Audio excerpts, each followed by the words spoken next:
معروف لکھاری اور تجزیہ کار سینیٹر عرفان صدیقی نے کہا ہے کہ محترمہ بینظیر بھٹو شہید نے وطن واپسی سے پہلے مشرف سے مذاکرات کے وقت اس عزم کا اظہار کیا تھا کہ وہ کسی بھی قیمت پر مشرف کو وردی میں قبول نہیں کرے گی۔ وہ کسی بھی صورت اس کے نظام کا حصہ نہیں بنیں گی اور نہ ہی چور دروازے سے اقتدار میں آئیں گی۔ انہوں نے یہ وعدہ بھی کیا تھا کہ میں صرف وہ کردار ادا کروں گی جو آزادانہ انتخابات کے ذریعے پاکستان کے عوام انہیں سونپے گے۔ عرفان صدیقی کا کہنا ہے کہ محترمہ نے اپنی جان دے دی لیکن یہ تینوں عزم نبھائے۔ یاد رہے کہ پاکستان واپسی پر کراچی میں بینظیر بھٹو کے قافلے پر ایک خوفناک خودکش حملہ ہوا جس میں پیپلز پارٹی کے 200 سے زائد کارکنان مارے گئے۔ جنرل پرویز مشرف وردی اتارنے سے انکاری تھا، چنانچہ بینظیر بھٹو کی جان کو خطرات بڑھتے ہی چلے گئے۔ مشرف نے ایمرجنسی نافذ کی تو بینظیر بھٹو نے ڈٹ کر اس کی مخالفت کی اور مشرف سے وردی اتارنے کا مطالبہ جاری رکھا۔ بالآخر 27 نومبر 2007 کو جنرل مشرف کو وردی اتارنا پڑی اور یوں جنرل اشفاق پرویز کیانی نئے آرمی چیف بن گئے۔ مشرف نے وردی تو اتار دی لیکن وہ صدارت نہیں چھوڑنا چاہتا تھا، چنانچہ اس نے بینظیر بھٹو کو راستے سے ہٹانے کا منصوبہ بنایا۔ مشرف کے وردی اتارنے کے ٹھیک ایک مہینے بعد 27 دسمبر 2007 کو بینظیر بھٹو کو الیکشن کے انعقاد سے چند روز پہلے راولپنڈی میں شہید کر دیا گیا۔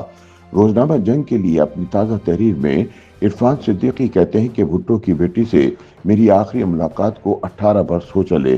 اس طویل عرصے کے دوران کتنے ہی واقعات قصہ ماضی بن کر حافظے کی لو سے محو ہو گئے، کتنی ہی یادیں وقت کا سیل تندرو بہا کر لے گیا۔ بے نظیر بھٹو کو میں نے کتنی ہی بار دیکھا ہوگا، باپ اور بھائیوں کی قبروں کے سرہانے پر کھڑے، ڈھلکتے آنسوؤں کو تھامتے، دعا مانگتے، بڑے بڑے جلسوں سے آتشی خطاب کرتے، پرجوش کارکنوں کے جرمٹ میں مسکراتے ہوئے ہاتھ لہراتے، احتجاجی مظاہروں میں وقت کے فرعونوں کو للکارتے، وزارت عظمیٰ کا حلف اٹھاتے اور پارلیمنٹ میں بھرپور قدرت کلام سے اپنا موقف پیش کرتے۔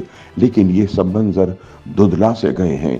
یادوں کے تاکشے میں بس ایک چراغ ابھی تک فروزاں ہے۔ چراغ کی لو میں تھرتھراتا بی بی کی ہنسی کا بے ساختہ پن اور اجلے افق سے پھوٹتی گہری شفق میں رنگا چہرہ جیسے نقش ہو کر رہ گیا ہے۔ سینیٹر عرفان صدیقی کہتے ہیں کہ بے نظیر واقعی اپنے نام کی طرح ایک بے نظیر شخصیت اور بہت بڑی لیڈر تھیں، جو کسی اسلامی ملک کی پہلی خاتون وزیر اعظم منتخب ہوئی۔ ان کی شخصیت کی قوس و قزح کے کتنے ہی رنگ تھے، لیکن مجھے صرف وہ بے نظیر رہ کر یاد آتی ہیں جو دبئی کے ہوٹل میں آصفہ اور بختاور کے ہاتھ تھامے ہنستی ہوئی داخل ہوئی تھی، جن کے ماتھے پر پسینے کے قطرے تیر رہے تھے۔ وہ تب 3 بچوں کی ماں بن چکی تھیں، لیکن اس دن ان کے چہرے پر بھرپور دوشیزگی کا جوبن 14ویں رات کی چاند کی طرح کھلا ہوا تھا۔ عرفان صدیقی بتاتے ہیں کہ یہ بیوی سے میری دوسری ملاقات تھی۔ آصف زرداری لمبی قید سے رہا ہو کر دبئی جا چکے تھے۔ کچھ ہی دنوں بعد میں بھی دبئی گیا تو انہوں نے مجھے دوپہر کے کھانے کی دعوت دی۔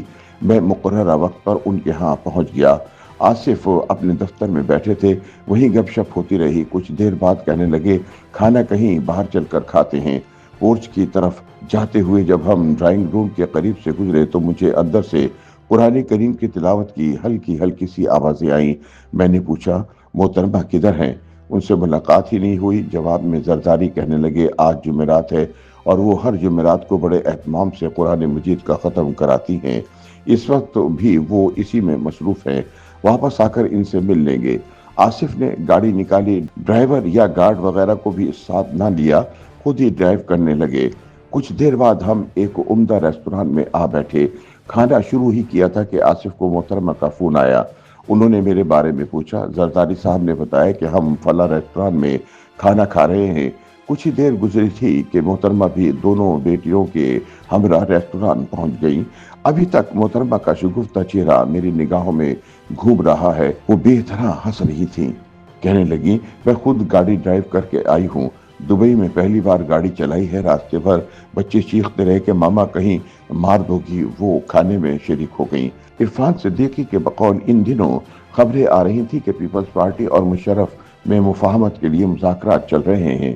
بیوی کا موقف تھا کہ وہ وطن واپسی کے لیے حالات سازگار بنا رہی ہیں، جس کا فائدہ نواز شریف کو بھی ہوگا